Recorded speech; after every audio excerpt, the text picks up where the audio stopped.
এক সূর্যে মেথি পাতা শুকিয়ে নিলে হোমমেড কাসুরি মেথি বানানো হয়ে যায়। সুপ্রভাত বন্ধুরা, আমার সকল বন্ধুদের জন্য রইল অনেক অনেক শুভেচ্ছা, অনেক অনেক ভালোবাসা।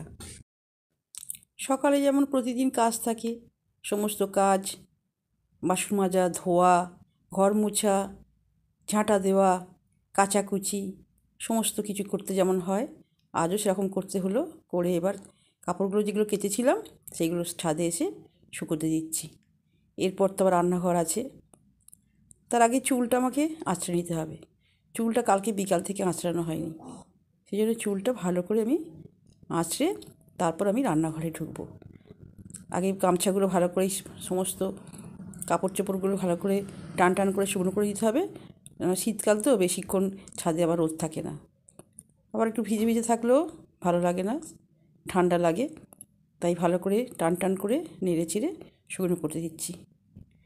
এরপর তোমার চুলটাকে ভালো করে আঁচড়ে নেবো, কারণ চুলটা এতই উঠছে, আবার সরু হয়ে গেছে, তার উপর আবার জটা পাকিয়ে গেছে। ঠিক মতো চুলের যত্ন নিতে পারি না, সেই জন্য এখন আমি ছাদে আছি, চুলটা ভালো করে আঁচড়ে তবে আমি নিচে নামবো। এইটাই আমার এখন সুযোগ, সময়ও বটে, কারণ এরপর আমি আর সময় পাবো না, তারপর ভালোও লাগবে না আর। যাই হোক, চুল টুল আঁচড়ে আমি রান্নাঘরে চলে এসেছি। আমার রান্না শুরু হয়ে গেছে। এই যে পোস্ত করছি, বিন কড়াই আলু, একখানা পোস্ত হবে, একখানা মানে পদ, তারপর পালং শাক হবে। আজকে শনিবার, বিশেষ কিছু করব না, ডাল করব আর করলা ভাজা, বিশেষ কিছু করব না। পোস্তটা হয়ে গেছে, পোস্তটা রেখে বাজারটা এইমাত্র আসলো আর কি, বিন কড়াইটা ছিল তাই পোস্তটা আমি করে নিলাম। এরপর আমাকে পালং শাক কাটতে বসতে হবে।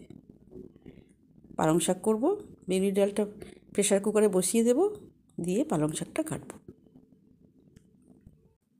এই যে তরকারিটা হয়ে গেছে, আমি চাপা দিয়ে গ্যাসটা অফ করে পালং শাক কাটতে বসে গেছি।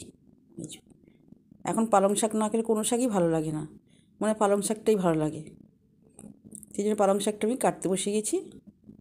কেটে তাড়াতাড়ি রান্না করে আমাকে আবার আমার জায়গায় পৌঁছাতে হবে ঠিক টাইমে। সেখানে আমার সব ফুলগুলো সব আমার জন্য অপেক্ষা করবে, সেই জন্য একটা তাড়া আছে, আমার রান্নার তাড়া আছে, কাজের তাড়া আছে, বাড়ির কাজের তাড়া, রান্নার তাড়া, সমস্ত আমি তাড়াতাড়ি করেই করতে হয়। যাকে আমি এবার স্কুলে পৌঁছে এসেছি।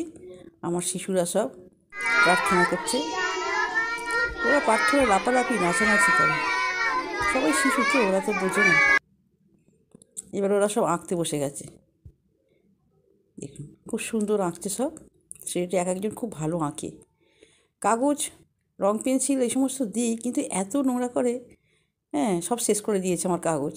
সেই জন্য বললাম আজকে গাড়ির উপর দিয়ে চলে যায় গাড়িটা, তাই দারুণ হয়েছে, দারুণ, ভীষণ ভালো লাগে, মিষ্টি মিষ্টি কথা দিয়ে কথা বলছে। বাহ, দারুণ হয়েছে, এই কথা হেভি হয়েছে মধুমিতা, ভালো করে দেখাও। উঁচু করে না, অত উঁচু করে না, তুমি তোমার সামনে ধরে দাঁড়াও, দেখতে পাচ্ছি না। ঠান্ডা পড়েছে, একটা বাচ্চা কম এসেছে আজকে। দেখুন প্রত্যেকে একে একে দেখাচ্ছে, মজা পায়, আঁকতে বেশি ওরা মজা পায়, খুশি হয়। পড়ার থেকে ওদের আঁকা, খেলা এইসব করালে ওরা খুব আনন্দ পায়। এগুলো আমি করাই, আঁকাতে দিই, খেলাতে দিই, বাইরে আবার নিয়ে যাই, বাইরে নিয়ে গিয়ে সব কিছু প্রকৃতির সঙ্গে আমি ওদের চেনাই। ওদের এইগুলোই খুব ভালো। বাইরে যদি থাকি, মায়েরা সব আমার হাতে ধরে দিয়ে চলে যাবে, দিদিমণি দেখবে। স্কুলে না ঢুকলেও বাইরে যদি কোনো বাচ্চাদের নিয়ে আমি প্রকৃতির সঙ্গে পরিচয় করি, কোনো আরও একটা মা আসছে বাচ্চা নিয়ে, সে আমাকে ধরিয়ে দিয়ে চলে যাবে। খুব মানে আমার উপর নির্ভর করে, আমি থাকলে, আমি আসলে ওরা খুব খুশি হয়, না আবার আসলে আবার এক একজন বাচ্চা তো কান্নাকাটি শুরু করে দেয়।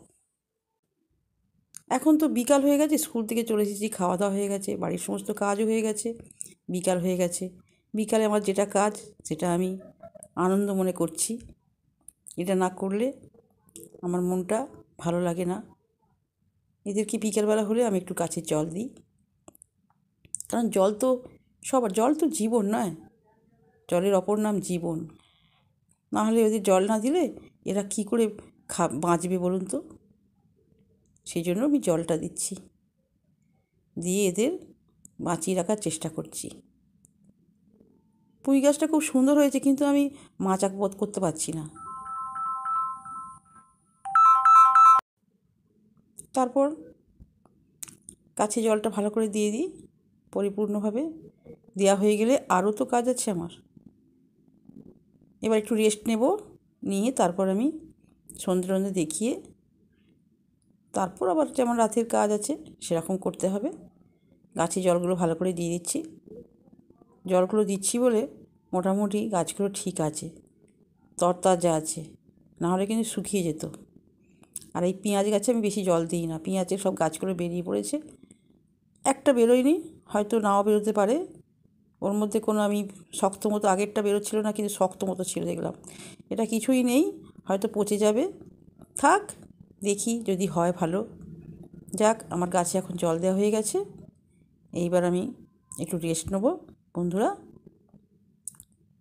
সন্ধে তো হয়ে গেছে, এইবার আমি বেগুন শেখা করব। টমেটো আর বেগুন শিখে নিচ্ছি। আর রুটি তো হয়ে গেছে। ছেলের বায়না, বেগুন শেখা করো, রুটি করো মা, আর পরোটা করো। আমি পরোটার সঙ্গে কি বেগুন শেখা খাবি রে? না, আমার ভালো লাগে বললো। সেই জন্য আমি রুটি করে ফেলেছি, বেগুন শেখাটাও হয়ে গেছে। এইবার আমি ওর জন্য দুটো অল্প ঘি দিয়ে, আমি বেশি তেল ঘি ঠিক পছন্দ করি না, অল্প ঘি দিয়ে ওর জন্যে গোটা চারেক পরোটা আমি করে দিচ্ছি। গুড নাইট বন্ধুরা, ভালো থাকবেন।